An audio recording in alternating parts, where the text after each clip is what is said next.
রাখবো লন্ডনের খবর দেখে। হ্যাঁ, অবশ্যই বাংলাদেশের একটা বৃহৎ অংশের মানুষ আজকে তাকিয়ে রয়েছেন এই লন্ডনের খবরের দিকে, যেখানে আজ বৈঠকে বসতে চলেছেন তারেক রহমানের সঙ্গে বাংলাদেশের বর্তমানে যে অন্তর্বর্তী সরকার, সেই অন্তর্বর্তী সরকারের প্রধান উপদেষ্টা মোহাম্মদ ইউনূস বৈঠকে বসতে চলেছেন। বৈঠক ইতিমধ্যেই সমাপ্ত, আপনাদেরকে জানিয়ে রাখি। এবং এই জায়গায় দাঁড়িয়ে আদৌ কোনো দিশা পেলেন কিনা, কারণ দিশা খুঁজতেই যে তিনি গিয়েছেন, মোহাম্মদ ইউনূস যে গিয়েছেন তারেক রহমানের সঙ্গে বৈঠক করতে, তার বলার অপেক্ষা রাখে না। আমরা এই বিষয়ে আরো বিস্তারিত জেনে নেবার চেষ্টা করবো। আমরা চলে যাবো নিউজ রুমে, রয়েছেন আমাদের প্রতিনিধি সুচারু মিত্র। সুচারু, যে দিশা খুঁজতে তিনি গিয়েছিলেন তারেক রহমানের সঙ্গে বৈঠক করতে, সেই দিশা কি আদৌ পেলেন প্রফেসর মোহাম্মদ ইউনূস? দেখো, ডক্টর ইউনূস খুব ভালোভাবে বুঝতে পাচ্ছেন যে বিএনপির মতো শক্তি, বিএনপির মতো রাজনৈতিক শক্তি কতটা তাকে চাপে রেখেছে, এবং বিএনপি কিন্তু নির্বাচনের জন্য চাপ দিয়ে যাচ্ছে ডক্টর ইউনূসকে। এই বিএনপি প্রথম থেকেই বারবার বলছে যে বাংলাদেশে নির্বাচন হলে স্থায়ী সরকার গঠন হবে এবং বাংলাদেশের স্থিতাবস্থা বজায় থাকবে। সেরকম একটা চাপের পরিস্থিতির মধ্যেই ডক্টর ইউনূসের এই লন্ডন সফর এবং সেখানে গিয়ে তারেক রহমানের সঙ্গে বৈঠক, যিনি কিনা বিএনপির চেয়ারপারসন। ফলে তার সঙ্গে এই ভারপ্রাপ্ত চেয়ারপারসনের সঙ্গে ডক্টর ইউনূসের প্রায় 1 ঘন্টারও বেশি সময় ধরে আলোচনা হয়েছে বলে আমরা বুঝতে পারছি। দেশের আভ্যন্তরীণ বিষয় নিয়ে আলোচনা হয়েছে এবং সেখানে বিএনপির ভারপ্রাপ্ত চেয়ারপারসন এই তারেক রহমান বিএনপির পক্ষ থেকে তাদের কি বক্তব্য রয়েছে সেটাও ডক্টর ইউনূসকে স্পষ্ট জানিয়ে দিয়েছেন। এবং ডক্টর ইউনূসও বাংলাদেশের পরিস্থিতির কথা বারে বারে জানাচ্ছেন। দেখো, বিএনপির মতো শক্তি বারবার বলছে যে আবার কেন নির্বাচনকে এতটা পেছনে নিয়ে যাওয়া হচ্ছে, নির্বাচন ডিসেম্বরের মধ্যেই হোক, নির্বাচন চলতি বছরেই হোক, এই দাবি বারবার বাংলাদেশের রাজনৈতিক শক্তি তারা জানাচ্ছে এবং বিএনপি তার মধ্যে অগ্রগণ্য।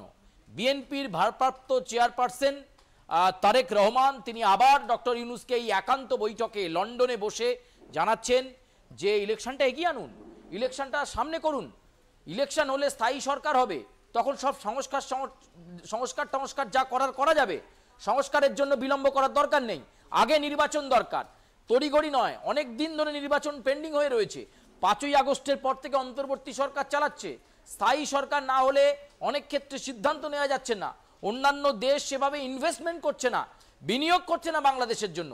স্থায়ী সরকারের নির্বাচিত প্রধানমন্ত্রী হলে, সরকার হলে অন্যান্য দেশ ইনভেস্টমেন্ট করবে, সেই ইনভেস্টমেন্ট এলে বাংলাদেশের প্রভূত উন্নয়ন হবে। এই বিষয়গুলো নিয়েই কিন্তু তারেক রহমানের সঙ্গে ডক্টর ইউনূসের আলোচনা হলো। যদিও আমরা সূত্রের খবর জানতে পাচ্ছি ইউনূস ঠাড়ে ঠোরে বোঝানোর চেষ্টা করেছেন, ভাইয়া আর একটু সময় দাও, আর একটু সময় দিলে তাহলে অন্যান্য রাজনৈতিক শক্তি গুছিয়ে নিতে পারবে এবং স্থায়ী নির্বাচনে তিনি নির্বাচনে প্রতিদ্বন্দ্বিতা করতে পারবেন ডক্টর ইউনূস। এই ধান্দায় কিন্তু তিনি রয়েছেন। তারেক রহমান খুব বিচক্ষণ মানুষ, তিনি নিশ্চয়ই সেটা বুঝতে পারছেন এবং তার সঙ্গে এই বিএনপির ভারপ্রাপ্ত চেয়ারম্যানের সঙ্গে ডক্টর ইউনূসের লন্ডনে বসে এই বৈঠক অত্যন্ত তাৎপর্যপূর্ণ এবং এই বৈঠক ফলপ্রসূ হয়েছে কিনা এটা কিন্তু ডক্টর ইউনূসের রিয়াকশন যখন পাওয়া যাবে তখনই পরিষ্কার হবে যে কতটা বৈঠক কিন্তু এখনো চলছে। কিন্তু প্রশ্ন হলো যেটা, যে কথা সঙ্গত করে তুমি যেটা বললে, ইউনূস বারে বারে পিছিয়ে দিচ্ছেন ইলেকশন, কবে হবে না হবে করে শেষ পর্যন্ত এপ্রিলে একটা ডেট দিয়েছেন, যদিও বিশেষজ্ঞরা জানাচ্ছেন এপ্রিলে সম্ভবত সেই নির্বাচন বাংলাদেশে হবে না, কারণ সেখানে তাদের ধর্মীয় একটা অনুষ্ঠান চলছে যা 1 মাস ধরে চলে। এখন তিনি একটা সংস্কারের জন্য হাত লাগাতে চাইছেন। কতদিন লাগে একটা সংস্কার করতে?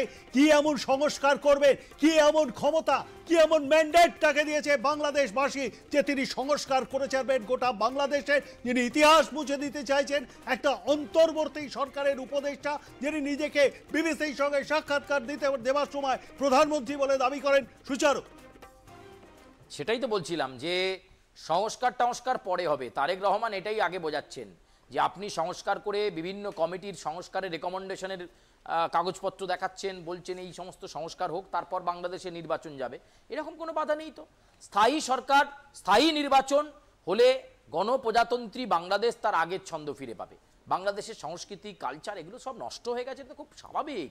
ডক্টর ইউনূস বুঝতে পারছেন যে তিনি চালাতে পারছেন না, তিনি আসলে তার রাজনৈতিক স্বার্থ চরিতার্থ করার জন্য নতুন তৈরি হওয়া রাজনৈতিক দলগুলোকে সময় দিতে চাইছেন, যার ফলে অন্যান্য রাজনৈতিক শক্তি বুঝে গেছে যে ইউনূসের বাংলাদেশের পেছনে তার রাজনৈতিক অভিসন্ধি রয়েছে।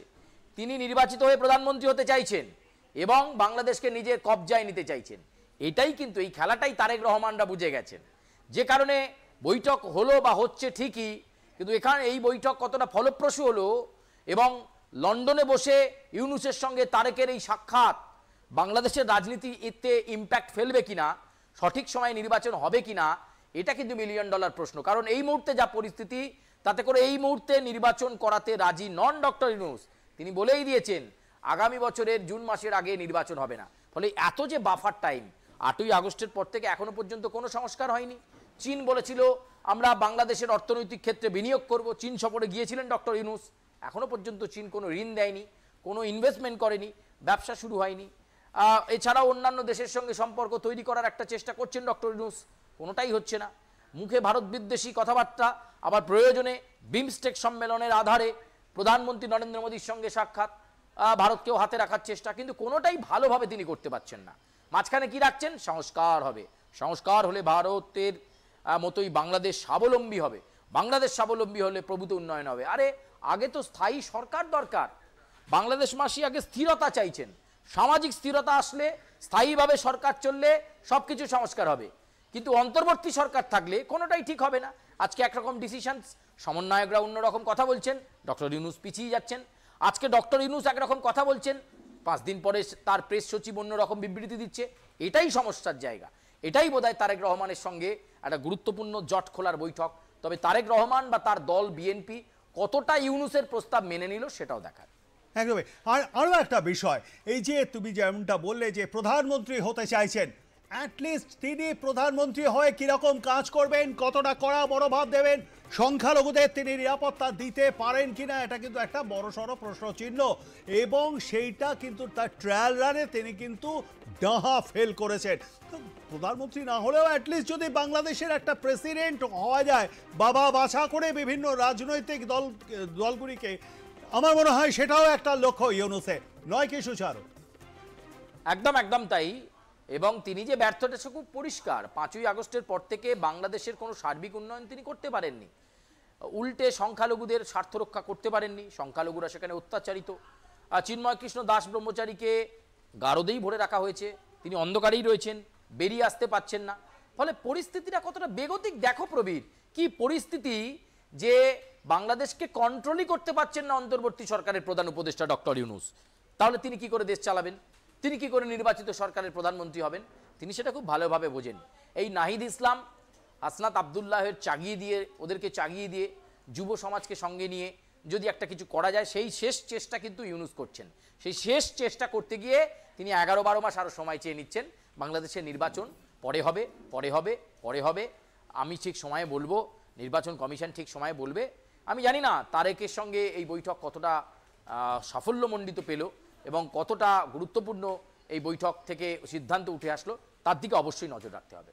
আপাতত ধন্যবাদ আমাদের সঙ্গে থাকবার জন্য। কথা বলছিলাম আমাদের প্রতিনিধি সুচারু মিত্রর সঙ্গে, এবং তা থেকেই আপনারা বিস্তারিত শুনলেন। বাংলাদেশের নির্বাচন দ্বন্দ্ব আবহে আজ লন্ডনে মোহাম্মদ ইউনূসের সঙ্গে তারেক রহমানের এই বৈঠক ইতিমধ্যেই শুরু হয়ে গিয়েছে। কতটা ফলপ্রসূ হলো এই বৈঠক তা কিন্তু জানা যাবে আর কিছুটা পরেই, এবং জানি আমরা সেই খবরও আপনাদের সামনে পরিবেশন করব। বাংলাদেশের অস্থির রাজনৈতিক এই পরিস্থিতিতে বৈঠকের দিকে তাকিয়ে রাজনৈতিক মহল।